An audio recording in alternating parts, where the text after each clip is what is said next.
একের পর এক সংকট অভিঘাতে গতিহীন ব্যবসা বাণিজ্য, নানামুখী চাপে অস্বস্তিতে উদ্যোক্তারা না পারছেন ব্যবসা উদ্যোগে আস্থা ফেরাতে, না পাচ্ছেন অনুকূল পরিবেশ। আমদানি উৎপাদন বিপণনে যখন কোনোভাবেই স্বস্তি মিলছে না, তখনই আগামী 2025-26 অর্থ বছরের জন্য বাজেট প্রায় চূড়ান্ত করেছেন অর্থ উপদেষ্টা ডক্টর সালেহ উদ্দিন আহমেদ।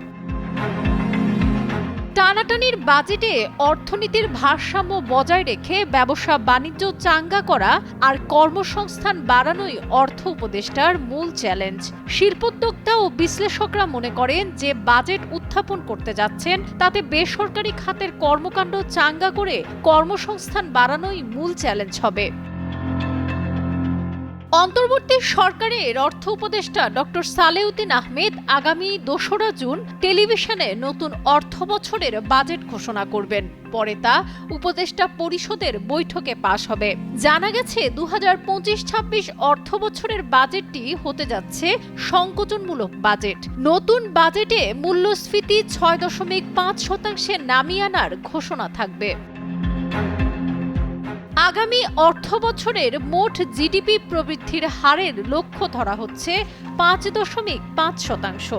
এনবিআরকে আগামী অর্থ বছরে ৫,১৮,০০০ কোটি টাকা রাজস্ব আদায়ের লক্ষ্য দেওয়া হতে পারে, যা চলতি বাজেটে ছিল ৪,৮০,০০০ কোটি টাকা। 2025-26 অর্থ বছরের বার্ষিক উন্নয়ন কর্মসূচির আকার ২,৩০,০০০ কোটি টাকা এরই মধ্যে চূড়ান্ত করেছে পরিকল্পনা কমিশন।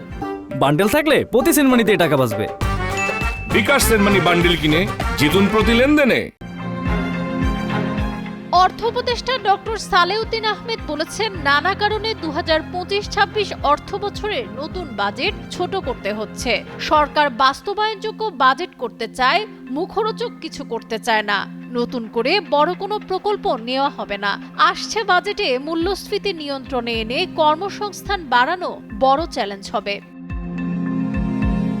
ব্যবসায়ী নেতারা বলছেন, ব্যাংক ঋণের সুদের হার, ডলারের উচ্চ মূল্য, তীব্র গ্যাস সংকট এবং শিল্প উদ্যোক্তাদের নানাভাবে হয়রানির ফলে রাজনৈতিক অনিশ্চয়তা সহ অভ্যন্তরীণ নানা সংকটে ভুগছে ব্যবসা বিনিয়োগ। কোনো কোনো কারখানা সক্ষমতার অর্ধেক কার্যক্রম চালাচ্ছে, ফলে সময়মতো ঋণ পরিশোধ করতে না পারায় খেলাপিতে পরিণত হয়ে পড়ছেন ভালো ঋণ গ্রহীতারাও। এনবিআর সূত্র জানায়, 2025-26 অর্থ বছরের বাজেটে এসব শিল্পে দ্বিগুণ হারে ভ্যাট আরোপ করা হতে পারে। নাম প্রকাশ না করার শর্তে এনবিআর এর একজন ঊর্ধ্বতন কর্মকর্তা কালের কণ্ঠকে জানান, এসআরও সুবিধার কারণে ফ্রিজ ও এসি খাতের উপর বর্তমানে ৭.৫০% ভ্যাট আছে। চলতি অর্থবছর এই এসআরওর মেয়াদ শেষ হচ্ছে। রাজস্ব আদায় বাড়ানো, একই খাতকে দীর্ঘদিন সুবিধার আওতায় না রেখে অন্যান্য খাতকেও এগিয়ে নেওয়া ও অব্যাহতির সংস্কৃতি থেকে ধীরে ধীরে বেরিয়ে আসার উদ্দেশ্যে সরকারের সুবিধা আর বাড়াতে চায় না। সাবরিনা কাজী, কালের কণ্ঠ।